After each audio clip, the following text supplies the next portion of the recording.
Harap tenang, karena Anda sedang mendengarkan Bisik, Bincang Asik Konservasi.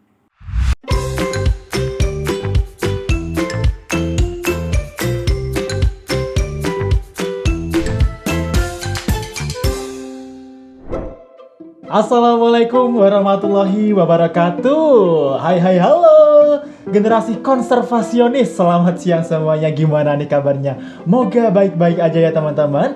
Balik lagi ke podcast Bisik, Bincang Asik Konservasi bersama saya Kafa Farial Iman atau biasa disapa Kafa dari DKSHE. Dan tentunya pada podcast Bisik kali ini kita akan berdiskusi ria terkait dengan dunia konservasi, khususnya di dunia satwa liar, di jenis reptilia dan juga amfibi teman-teman. Tapi nantinya kita akan mengkerucutkan lagi kepada jenis reptil nih teman-teman. Waduh, mungkin teman-teman di sini udah pada penasaran ya kira-kira kita mau bahas apa.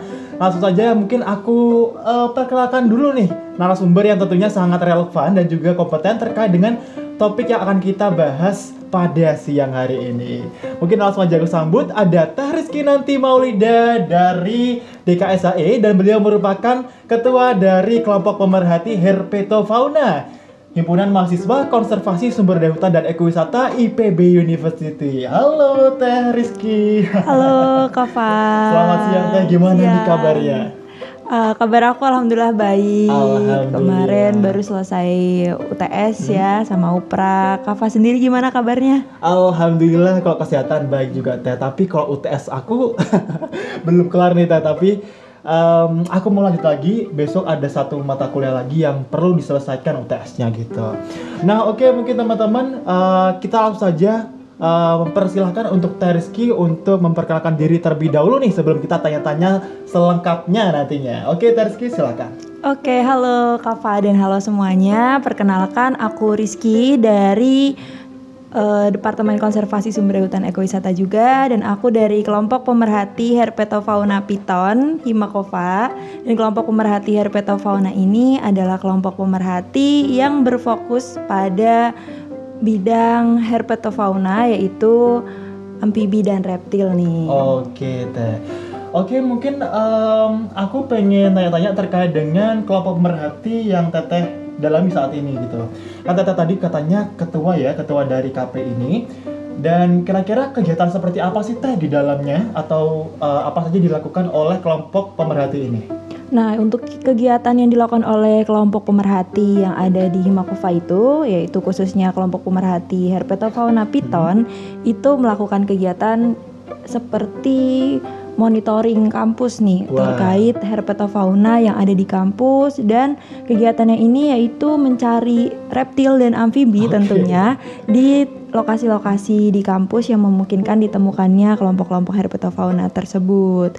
Nah, untuk kegiatan yang lainnya juga ada kegiatan diklat kepada peserta-peserta yang bergabung di kelompok pemerhati herpetofauna ini. Terus ada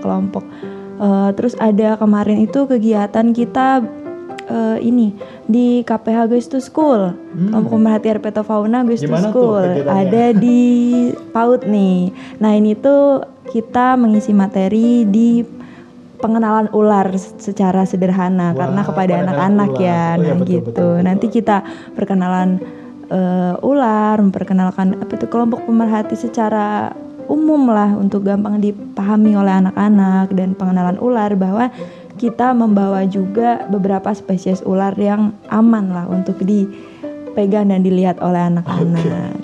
Oke, benar banget ya Teh. Kalau misalkan aku tuh kok mencerminkan diri waktu kecil, emang kalau anak kecil tuh rasa penasaran tuh tinggi. Apalagi kalau misalnya penanaman motivasi ataupun penanaman pelajaran kepada anak kecil itu sangat diingat gitu. Sampai sekarang pun aku kalau misalnya ingat-ingat masa-masa kecil tuh pasti bakal keinget banget sama hal-hal yang menarik yang waktu terjadi di masa-masa itu. Oke Teh, kalau misalkan terkait dengan jenis-jenis reptil nih, terutama ular, kira-kira kalau misalkan pada saat Teh Rizky dan juga teman-teman kelompok pemerhati herpetofauna monitoring kampus, jenis-jenis apa sih yang sering ditemukan? Untuk jenis yang akhir-akhir ini ditemukan ketika monitoring kampus atau monkam dari kelompok pemerhati herpetofauna piton ini, itu kita sering menemukan ular pucuk, yaitu ular presina, terus ada ular siput, Terus ada ular, ada sejenis ular dendre lapis atau ular lidah api dari beberapa dendre, yaitu ada dendre formosus, dendre lapis formosus, terus ada dendre lapis pictus, dan dendre lapis yang lainnya juga. Terus juga kita sering bertemu ular seperti ular cicak, terus ular, dan di sini tuh juga ada ular kobra nih, kobra Jawa, itu Najas putatrix, dan isunya di sini juga ada ular king cobra nih, tapi aku belum pernah melihat kalau ada king cobra. Terus ada juga ular viper, Trimeresurus albolabris, itu yang paling banyak sih sebenarnya, ular berbisa yang paling banyak yang sering aku temui. Itu yang warnanya hijau, yang kepalanya segitiga dan ekornya merah, itu sering ada di IPB, dan itu harus berhati-hati ya bagi teman-teman yang jalan-jalan mungkin berusuk-berusuk di IPB karena itu cukup banyak. Terus ada juga ular cincin mas, ada ular weling atau ular welang gitu. Wih, banyak banget ya Teh kalau misalnya aku dengerin tadi. Nah, kira-kira kalau misalkan lebih banyak yang mana nih Teh? Kalau misalnya jenis ular yang berbisa atau tidak berbisa kalau di kampus nih? Sebenarnya jenis ular berbisa dan tidak berbisa itu banyak, tapi bukan tidak berbisa, tapi berbisa rendah, dan bisanya itu tidak menyebabkan hal-hal yang sangat fatal seperti kematian. Kayak ular berbisa rendah itu banyak juga di IPB, seperti ular pucuk bisa rendah, terus ular dendre atau ular lidah api, terus ular siput gitu. Kalau yang berbisa itu seperti viper sih, lebih banyak viper, itu banyak viper.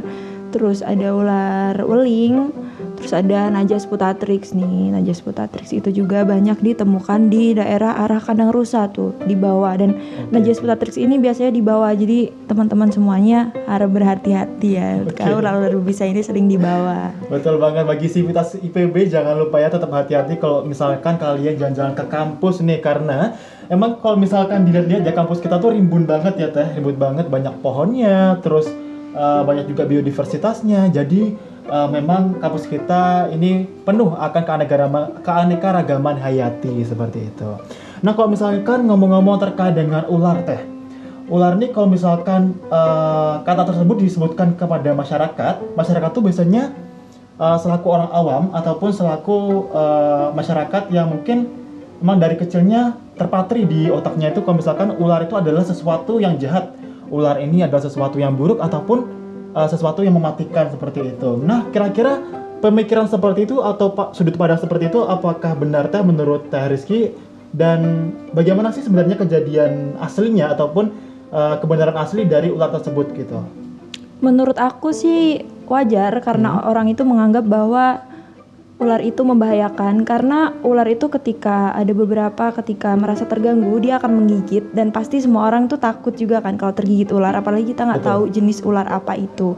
Nah, perlu diketahui dan perlu ditekankan ke masyarakat umum bahwa ular itu sebenarnya masuk ke pemukiman, bertemu manusia, apa masuk ke rumah, itu mereka tidak ada niatan untuk melukai atau menyakiti manusia atau pemilik rumah itu. Nah, dia itu sebenarnya masuk ke dalam pemukiman atau melintas di jalan atau di depan kita untuk mencari makan, dan bisa aja untuk mencari tempat berlindung, dia menghangatkan diri dan lain sebagainya nih Kafa. Jadi bukan karena dia itu pengen memburu manusia, itu enggak, karena sebenarnya semua hewan, semua satwa liar itu mempunyai kecenderungan untuk menjauhi manusia. Oh, begitu ya Teh? Gitu.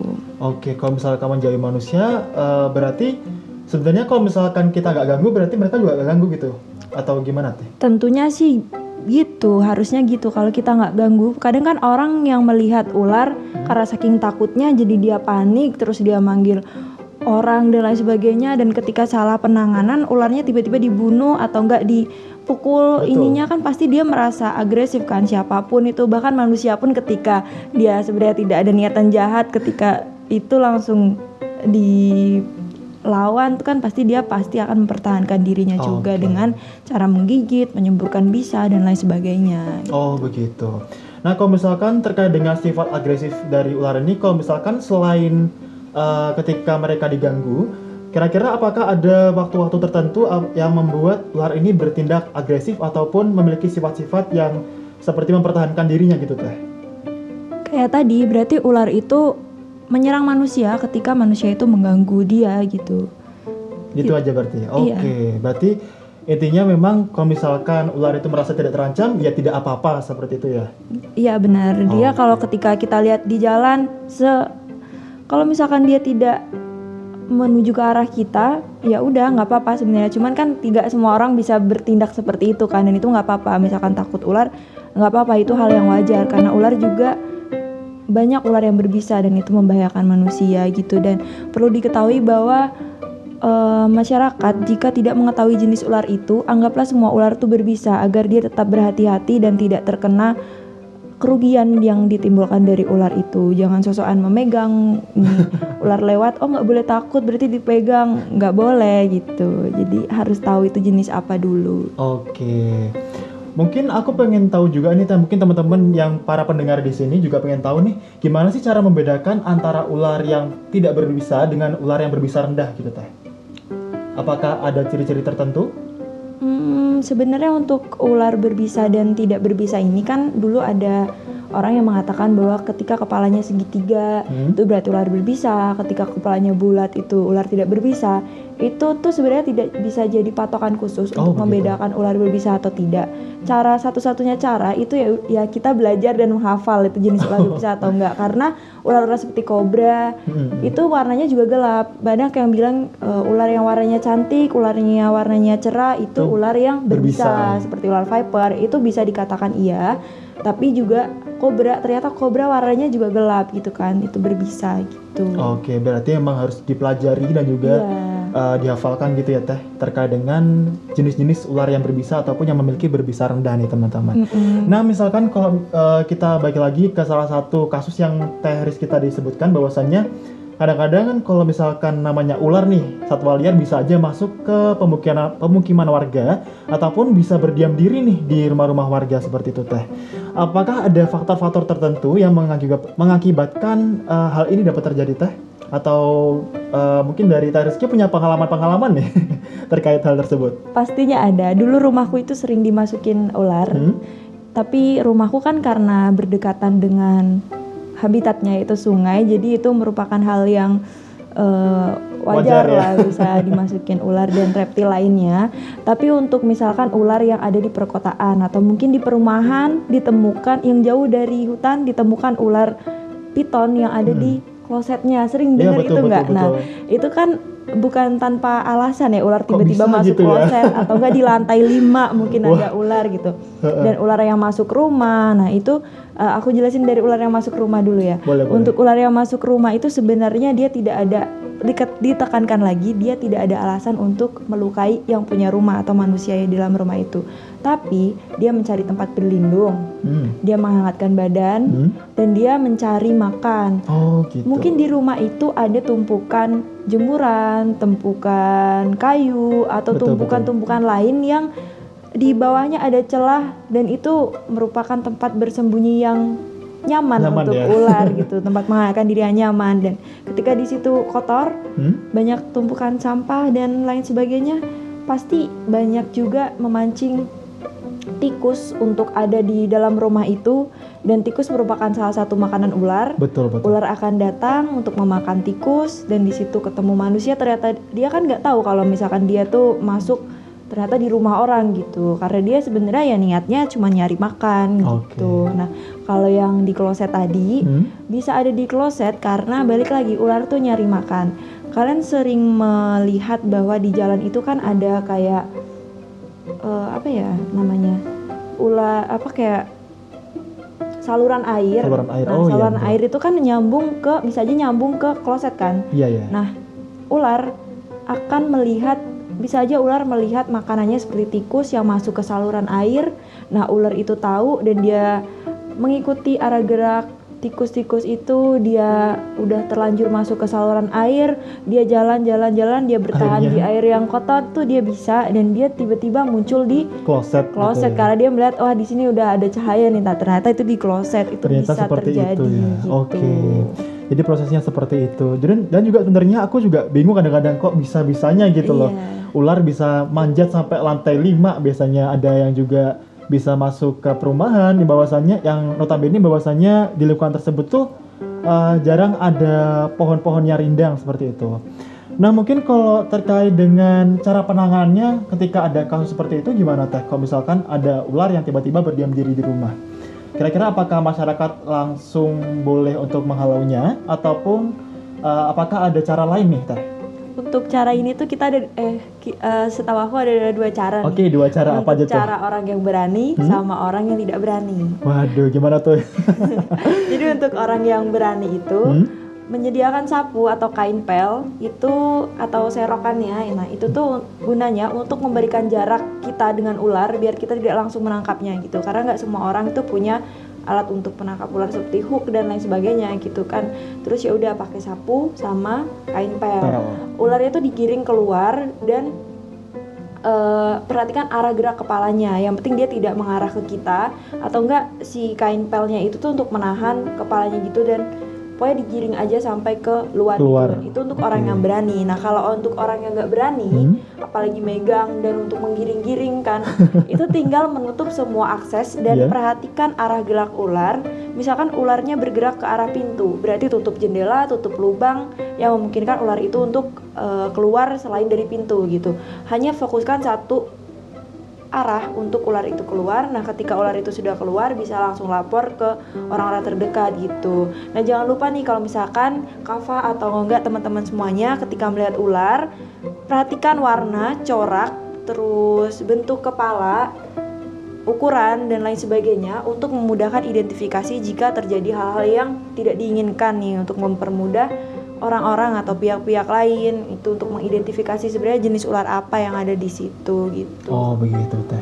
Berarti itu tadi ya teman-teman terkait dengan cara penanganan yang baik dan benar. Itu tadi ada yang buat orang berani ataupun ada orang yang nggak berani.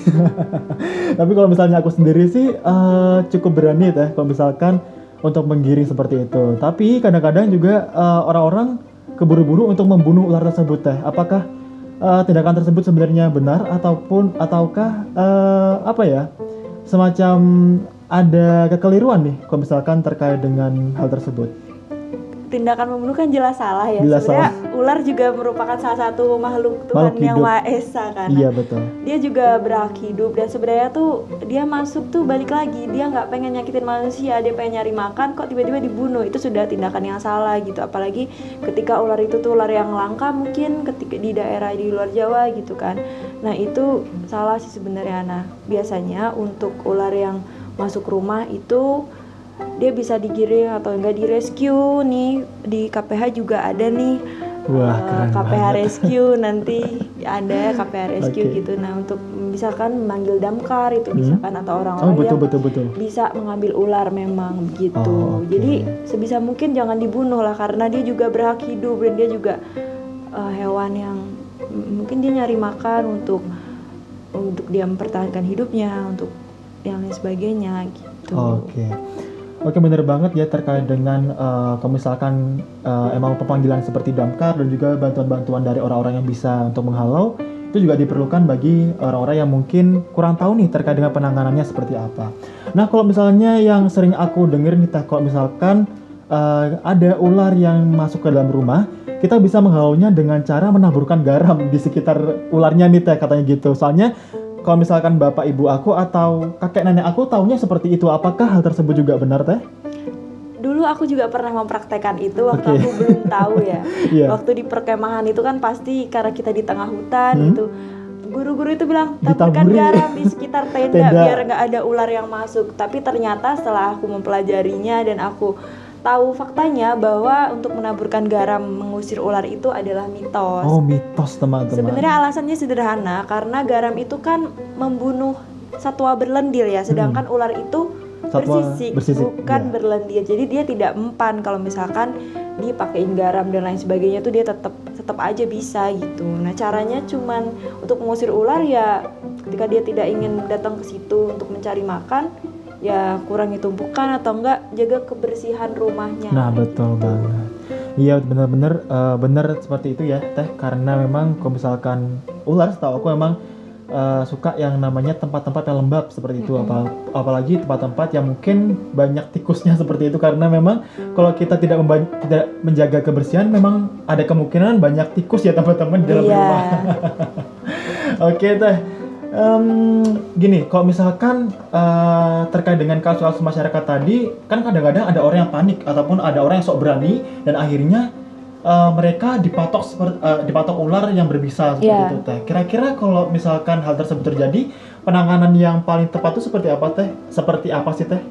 Untuk penanganan gigitan ular, yang pertama kali harus dilakukan itu ada istilahnya imobilisasi. Imobilisasi apa? Imobilisasi itu sebenarnya bukan penyembuhan, tapi penghambatan bisa itu untuk menyebar lebih jauh atau lebih banyak di dalam tubuh ya, lebih meluas gitu. Jadi cara imobilisasi itu sederhana, sebenarnya cukup sederhana, seperti cara penanganan orang patah tulang. Ketika kita digigit di bagian ujung jari, maka yang harus dikurangi pergerakannya itu dari pergelangan tangan, siku sampai sini gitu. Karena apa? Karena kan bisa menyebar ke sini dan sebenarnya bisa itu tidak menyebar melalui pembuluh darah, tapi melalui kelenjar getah bening. Kelenjar getah bening. Gitu. Iya, sebenarnya bisa itu menyebar melalui kelenjar getah bening. Dan untuk penanganannya pakai imobilisasi atau pengurangan pergerakan agar bisa itu tidak menyebar.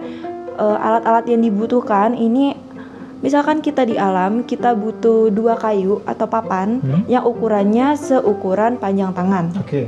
Misalkan di kaki, ukurannya sepanjang kaki. Misalkan di kepala pakai inggip. Pokoknya intinya kurangi pergerakan di semua yang berpotensi bergerak. Misalkan tadi di ujung tangan, dia dari tangan pergelangan sampai sini, di ujung kaki atau di dengkul, semuanya dari sini sampai paha gitu dikurangi agar bisa itu tidak menyebar. Caranya pakai papan, kemudian pakai kain atau pakai tali apapun itu gitu. Misalkan di rumah nih pakai jilbab yang lebih panjang, itu untuk 2 sini loh ditahan gitu. Mungkin karena nggak ada alatnya jadi kasih bayangan aja, nggak apa-apa ya. Di sini kan ada 2 papan nih, di sini sama di sini. Terus nanti diikat. Kan kalau udah ada papan gini-gini tetap nggak apa-apa kan? Maksudnya di sininya nggak gerak. Nah itu bisa pakai papan kayu, bisa pakai pelepah pisang, atau bisa pakai kayu lain sebagainya. Intinya yang begitu. Dan ditunggu selama 2 kali 24 jam. Ketika bisanya itu tidak menyebar atau tidak malah membekak dan lain sebagainya, berarti imobilisasi itu berhasil untuk menghambat bisanya tidak menyebar gitu. Nah, ketika semakin nambah, ketika diimobilisasi harus segera dibawa ke rumah sakit terdekat, karena di Indonesia ini punya namanya antibisa ular nih, polivalen nih gitu. Nah, untuk setelah digigit ular jangan lupa memfoto atau memperhatikan ciri-ciri ular yang menggigit itu apa gitu. Alasannya buat apa tuh Teh? Alasannya untuk memudahkan pihak rumah sakit atau penanganannya untuk memberikan antibisa ular yang diberikan itu. Misalkan ular ini yang menggigit, oh ini sangat berbisa gitu. Misalkan digigit kobra gitu, ini sangat berbisa. Makanya untuk memudahkan proses identifikasi ular itu gitu. Oh gitu. Nanti kalau misalkan yang aku tahu nih ya, kalau misalkan kita digigit ular-ular yang berbisa seperti kobra ataupun ular-ular hijau ya, atau ular apa Teh? Viper ya. Bangkai laut ya. Oke. Yang aku tahu kan kalau misalkan kita tidak segera mendapatkan penanganan yang tepat, kadang-kadang kan berujung dengan kematian. Apakah yang dilakukan seperti imobilisasi tadi itu cukup tepat untuk kasus-kasus seperti ular-ular ini? Tepat, karena memang penanganan bisa ular itu pakai imobilisasi, pakai tadi cara yang pengurangan pergerakan seperti cara penanganan patah tulang, itu untuk membantu biar bisanya itu nggak segera menyebar, tapi tetap harus dibawa ke pihak rumah sakit atau dibawa ke klinik yang bisa menangani hal tersebut gitu. Apalagi ketika ularnya berbisa. Dan sebenarnya gigitan ular ini ada 2 nih Kafa. Dan teman-teman, ada gigitan ular basah dan gigitan ular kering. Ketika gigitan ular kering itu berarti kan dia tidak menyemburkan bisanya ya, tidak menancapkan bisanya atau tidak mengeluarkan bisanya di situ. Berarti itu cukup aman. Dan kalau misalnya nggak ada bisanya. Nah, yang misalnya yang basah itu yang menyebabkan orang yang digigit itu bisa mungkin bengkak atau lain sebagainya, bisanya bisa menyebar gitu. Nah, untuk ular itu kan kadang dia menggigit itu kan untuk pertahanan diri kan, biar manusia yang digigit itu tahu kalau dia itu nggak pengen diserang gitu. Ya udah dia menggigit itunya, tapi bisa aja gigitan yang diberikan ular itu nggak selalu gigitan basah gitu yang membahayakan gitu. Oke. Baik, seperti itu ya teman-teman, terkait dengan cara penanganannya teman-teman, terutama tadi terkait dengan teknik imobilisasi tadi teman-teman, untuk menghambat kinerja penyebaran dari bisa ular tersebut tadi. Oke, mungkin aku balik lagi nih terkait dengan kelompok pemerhati herpetofauna yang Teteh dalami saat ini.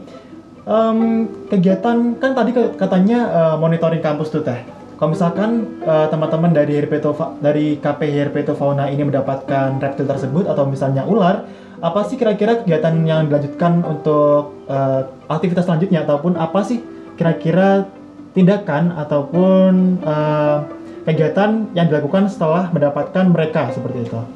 Untuk kegiatan Moncamp ini kan kita untuk mencari reptil dan amfibi. Nah, ketika kita menemukan reptil, kita itu mendata di mana reptil itu ditemukan, terus ditulis juga jaraknya dia dengan air, jaraknya dia dengan tanah, kemudian diidentifikasi jenis ular itu apa, dan diukur panjangnya, terus SVL, STL gitu, ada istilahnya untuk pengukuran panjang, terus diukur beratnya, dan diidentifikasi itu bisa dari sisik di atas dan sisik di samping kepalanya, di bawah matanya itu, kemudian dimasukkan ke data, dan data itu nanti bisa diolah atau dipakai untuk penelitian, data untuk keanekaragaman kampus, dan untuk penerbitan jurnal ilmiah nih. Dan perlu diketahui bahwa kami kelompok pemerhati herpetofauna selalu menerapkan SOP ketika melakukan monitoring kampus dengan memakai pelindung kaki seperti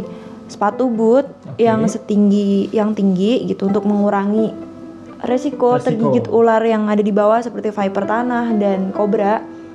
Dan kita juga memakai headlamp gitu, dan kita juga membawa tongkat ular itu namanya hook untuk menangkap atau untuk mengurangi apa ya, resiko langsung diserang gitu ya? Iya, untuk memberikan jarak kepada ular gitu. Berarti alat-alat dan sarana yang dilakukan atau yang dipakai itu tadi ada hook, ada sepatu boot tinggi ya, dan juga ada headlamp atau center gitu. Karena malam ya. Malam. Kan pengamatan. Betul. Iya. Amfibi dan reptil itu aktif di malam hari, terutama reptil gitu kan, mencari makan di malam hari. Dan reptil itu aktif dan berkembang biak ya. Banyak ditemukannya itu biasanya di musim hujan nih, untuk mencari makan. Karena musim hujan ini tikus-tikus banyak keluar, kadal dan lain sebagainya, dan itu merupakan makanan ular. Jadi dia banyak ditemukan di musim hujan juga. Kalau sekarang lagi musim penghujan atau enggak nih Teh? Lagi. Kalau Bogor sih kayaknya selalu hujan. Jadi hati-hati aja gitu. Nah, kalau misalkan terkait dengan waktu tadi Teh, waktu teman-teman melakukan kegiatan monitoring kampus itu pada pukul berapa Teh kalau misalnya lagi malam? Kalau untuk monitoring kampus itu bisa dilakukan dari jam 8 sampai jam 10. Untuk pengamatannya kan 2 jam gitu kan di kampus. Dan itu malam, dan juga kita melakukan kegiatan monitoring kampus dengan metode, kita melakukan pakai 2 metode. Yang malam itu metode aktif, yaitu kita aktif mencari, kita yang mencari, dan kita juga melakukan pengamatan pagi nih. Pagi. Jam tapi berapa tuh? Pagi itu sekitar jam 9 sampai jam 11 karena itu kan panas. Tapi ini kita berfokus pada reptil seperti kadal dan cicak, bukan ular. Untuk pagi-pagi ini kita pakai pengamatan pasif, yaitu dengan menggunakan glue trap. Kita memasang trap menggunakan lem tikus untuk menangkap jenis-jenis seperti kadal. Kalau untuk ular itu kita biasanya menemukannya di malam hari itu pakai metode aktif yang tadi. Kita berjalan dengan mencari ular dan amfibi lainnya gitu. Begitu kegiatannya. Wah, keren banget kelihatannya ya buat kelompok pemerhati herpetofauna ini ya teman-teman. Bagi yang pendengar nih, para pendengar yang pengen masuk IPB, jangan lupa nih ya terutama kalau kalian pengen masuk ke Departemen KSHE atau Konservasi Sumber Daya Hutan dan Ekowisata, boleh nih gabung ke salah satu kelompok pemerhati seperti kelompok pemerhati herpetofauna ini yang didalami oleh Teh Rizky. Oke, mungkin sekian aja Teh untuk pertanyaan-pertanyaan aku sampaikan di sini. Mungkin sebelum kita mengakhiri podcast hari ini, kira-kira adakah pesan-pesan tertentu yang ingin Teteh sampaikan kepada para pendengar? Ada pesanku karena kita membahas reptil ular gitu. Untuk pesan aku untuk teman-teman semuanya, ketika tidak mengetahui jenis ular itu, anggaplah semua ular itu berbisa untuk mengurangi resiko diserang ular itu gitu. Itu Oke, aja sih. itu aja ya? Iya, ketika nggak tahu jenisnya, anggap aja semua ular itu berbisa. Oke, teman-teman. Oke, mungkin kalau misalkan kata Teh Rizky tadi, anggap aja semua ular berbisa, tapi jangan lupa juga kalau misalkan lakukan penanganan yang benar seperti topik kita hari ini, cara penanganan yang benar terkait dengan ular ya teman-teman. Oke, baik, mungkin terima kasih saya ucapkan kepada Teh Rizky selaku narasumber kita pada podcast episode kali ini. Dan juga kami ucapkan terima kasih kepada studio DKSHE yang sudah memberikan fasilitas yang luar biasa sehingga kita bisa melangsungkan acara podcast Bisik hari ini.